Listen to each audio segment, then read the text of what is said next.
a juror, and we have an attorney. Right? Now, I'm going to tell you, Chico Canseco represented Cisco. Alex Rose, I couldn't ever see him where I was sitting in the courtroom, so I couldn't judge his body language or whatever. But I'm going to tell you, this young man right here, the story that I've been told about what made him make his decisions is impressive. It beyond gives me hope for this younger generation. That's right. Right? So I'm going to let Kiko come up and talk a little bit. And after that, we'll turn it over to Mr. Alex. So everybody, Kiko Canseco. Thank you very much.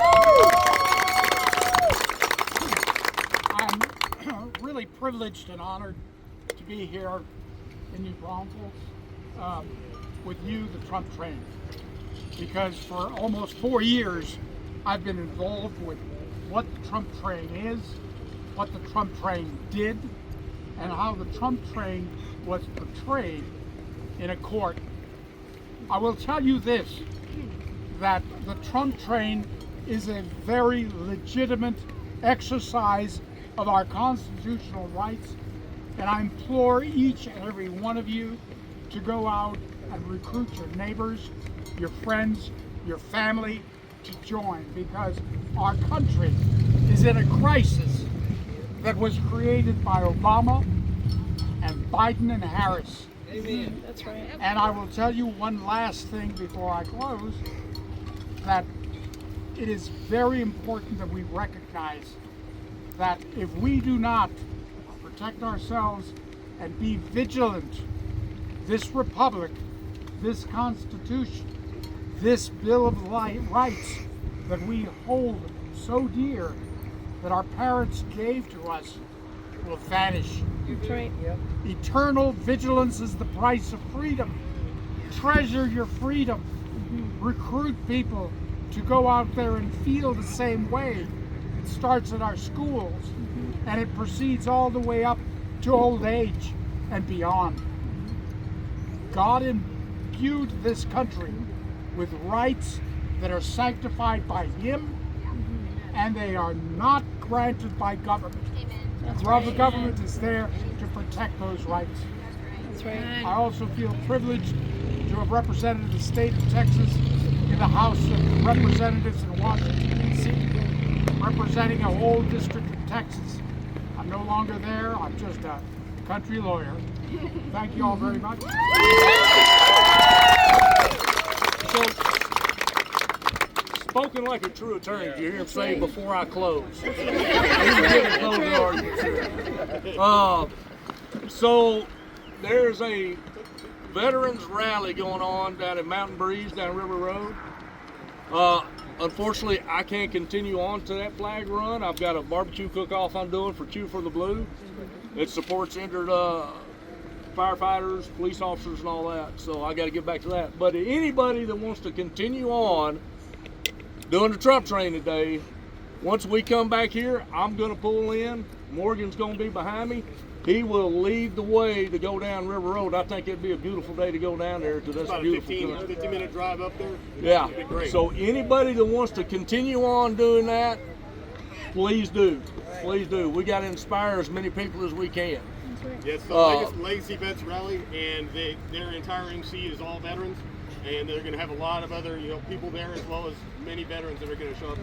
So I think it'd be a beautiful thing to go up there and show what we're about, and they will love it. Very good. So, real quick, who's a first-time voter here? Anybody? Oh. First-time voter here? Over there. Another one over here. All right.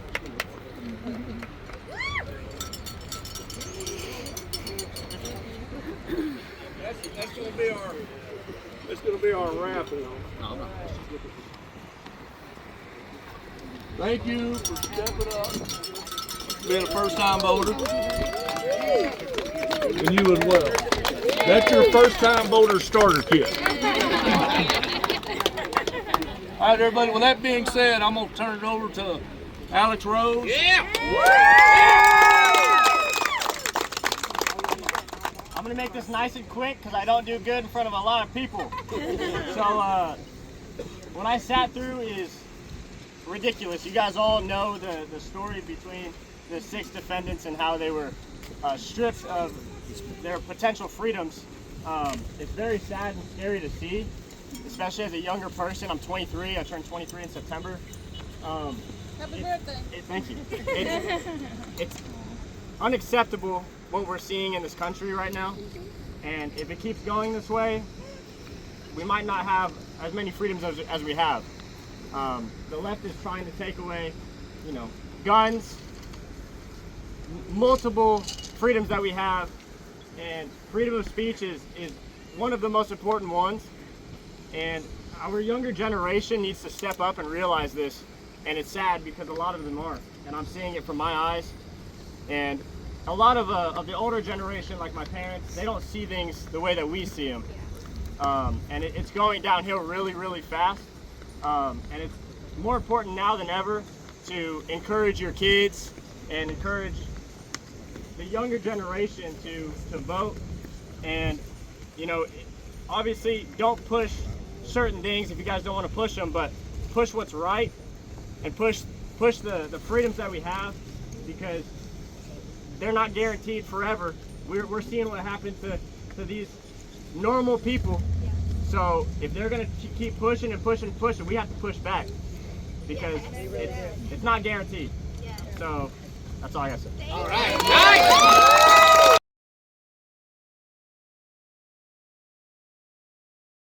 Left-leaning people? Yeah. All right. We're talking Austin, Texas here, guys. Austin, Texas. What y'all need to take away from this, what y'all need to understand what this young man did. That's right.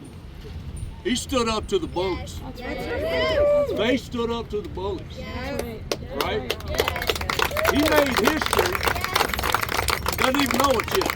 It's going to sink in on him. And that's how big this deal was. And that's why I tell y'all, hey, Steve. All right. You snuck off on me. Steve, Joey Lynn, Randy, Robert, Cisco, Dolores Park, all fighters, right? They stood up and won. You gotta stand up. Don't let them bully you, right? Said, I've never met a bully that didn't back down when you barked a little louder than they did. You don't have to be violent. You inundate them with facts. But don't let them paint you in a corner and turn and walk away just because you don't want to deal with stuff. Because not dealing with stuff is what got us here. So he had the guts to stand up and go, no, not going to do it. Right? So that's one more question. How fast did it take y'all to make a decision? It took about a day and a half. Okay, left-leaning jury, and they knocked it out in a day and a half. That's impressive. Alex, thank you for what y'all did. What you're looking at is, thank you. What he's looking at is, and we've got a very, very successful case looking in the future. But right now, we still have to overcome that first count that he was found liable on, and none of the others. Once we do that, we'll know for sure whether we're going to the Fifth Circuit or not. The Fifth Circuit has already signaled that they're on our side, claiming that the Ku Klux Klan Act does not apply unless you have governmental action or unless you, and if you have racial animus, none of which existed here. So it's, unfortunately, these things are expensive. These things are tough. The transcript alone is like $75,000, right? Oh yeah, I mean, not just the transcript, all the depositions That's right. and things. $4 a page. Right, and if we don't go through this Obama judge by the end of the month, he's going to be looking at several $100 million in liability on attorney's fees for the other side. All right, I just had a special request for someone who wanted to say something.